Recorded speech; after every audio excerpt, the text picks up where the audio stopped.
Bismillahirrahmanirrahim. Assalamualaikum warahmatullahi wabarakatuh. Masih bersama kardug.com. Pada video kali ini kami akan menyampaikan kabar terbaru untuk para tenaga honorer yang dinyatakan tidak lolos dalam seleksi P3K tahun anggaran 2024, yaitu solusi bagi tenaga honorer yang tidak lulus P3K tahun anggaran 2024. Pemda mulai terapkan kebijakan ini agar tidak ada PHK massal. Untuk mengetahui lebih detailnya, silahkan simak video ini sampai selesai. Tapi sebelum kami lanjutkan, bagi rekan-rekan yang baru menemukan channel ini, tekan like dan subscribe-nya, dan juga tekan lonceng notifikasinya supaya nanti bisa mengetahui informasi terbaru terkait dengan seleksi P3K dan pengangkatan tenaga honorer menjadi ASN tahun anggaran 2024. Sekarang mari kita simak dan cermati penjelasan yang ada di video ini supaya nanti tidak gagal paham. Pemerintah daerah terus mencari solusi bagi tenaga honorer yang tidak lolos dalam seleksi pegawai pemerintah dengan perjanjian kerja tahun anggaran 2024. Beberapa daerah telah menetapkan kebijakan baru untuk mengakomodasi tenaga honorer yang tidak lulus seleksi P3K, salah satunya dengan menerapkan sistem outsourcing. Dua daerah yang mulai terapkan kebijakan bagi honorer yang tidak lolos seleksi P3K adalah Kabupaten Hulu Sungai Tengah atau HST di Kalimantan Selatan dan Kabupaten Jembrana di Bali. Selanjutnya, kebijakan pemerintah Kabupaten Hulu Sungai Tengah atau HST. Pemerintah Kabupaten Hulu Sungai Tengah telah menemukan solusi bagi tenaga honorer yang tidak lolos seleksi P3K 2024.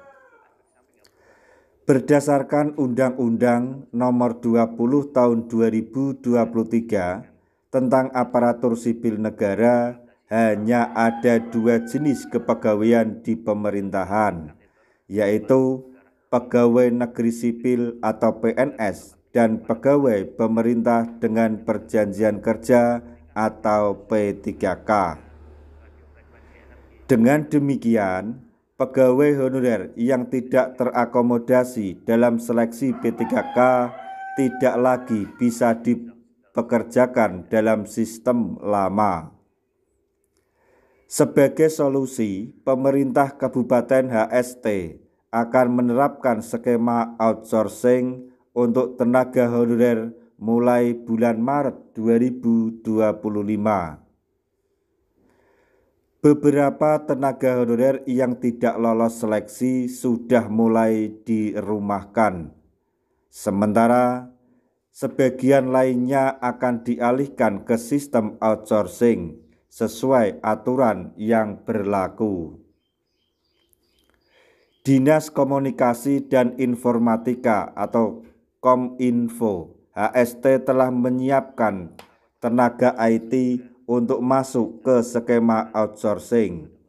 Sementara posisi lain seperti sopir, tenaga kebersihan, tenaga administrasi, dan tenaga keamanan juga dipersiapkan untuk skema ini. Namun, hingga saat ini belum ada informasi apakah tenaga kependidikan seperti guru dan tenaga kesehatan akan masuk dalam sistem outsourcing atau tidak. Pemerintah masih mencari skema yang sesuai untuk tenaga honorer lainnya, termasuk anggota Satuan Polisi Pamong Praja atau Satpol PP yang memiliki tugas khusus dalam penegakan peraturan daerah. Selain itu, tenaga honorer yang masih bertugas tetap akan menerima gaji hingga Februari tahun 2025. Selain itu, mereka akan mengikuti aturan baru, baik melalui skema outsourcing yang dikelola oleh perusahaan atau melalui sistem individual sesuai kebijakan pemerintah daerah. Selanjutnya, mengenai pemberlakuan surat edaran untuk penataan non-ASN. Pemerintah Kabupaten HST telah mengeluarkan surat edaran pada 6 Februari 2025 yang mengatur tentang penataan tenaga non-ASN. Salah satu poin penting dalam surat edaran tersebut adalah kewajiban perangkat daerah untuk tetap menganggarkan gaji bagi tenaga non-ASN sehingga Februari 2025.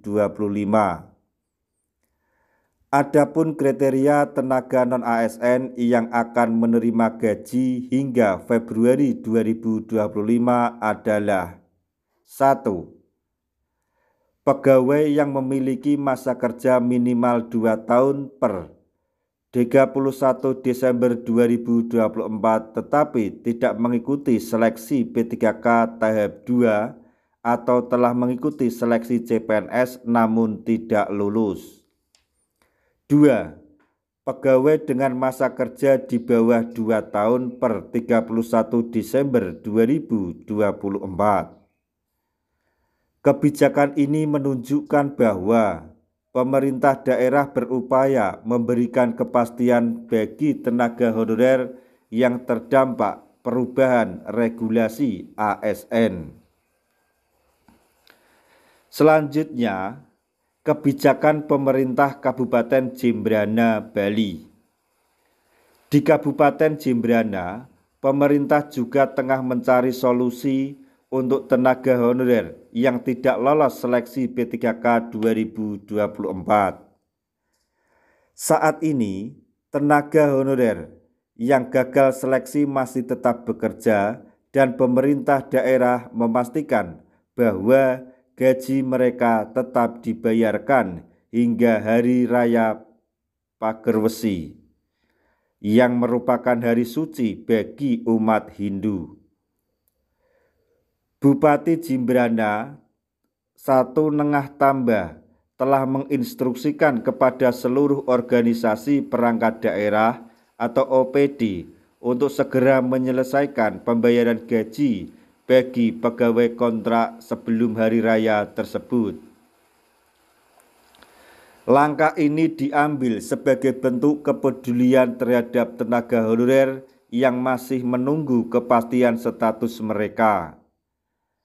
Sekretaris Daerah Jembrana 1 Made Budiasa menjelaskan bahwa pemerintah pusat akan membagi status ASN menjadi 2 kategori, yaitu PNS dan P3K dengan menghapuskan tenaga honorer atau kontrak. Hal ini menimbulkan kegelisahan di kalangan tenaga honorer yang belum memiliki kepastian status kepegawaian mereka. Pemerintah Kabupaten Jembrana memastikan bahwa tenaga honorer yang sudah lulus seleksi P3K tahap 1 dan yang masih mengikuti seleksi tahap 2 akan tetap menerima gaji dari pemerintah daerah. Namun, untuk tenaga honorer yang belum masuk dalam kategori tersebut, pemerintah masih mencari skema yang sesuai untuk keberlanjutan pekerjaan mereka. Demikian informasi yang dapat kami sampaikan. Semoga informasi ini dapat bermanfaat bagi rekan-rekan semuanya. Di akhir video kami mengucapkan banyak terima kasih.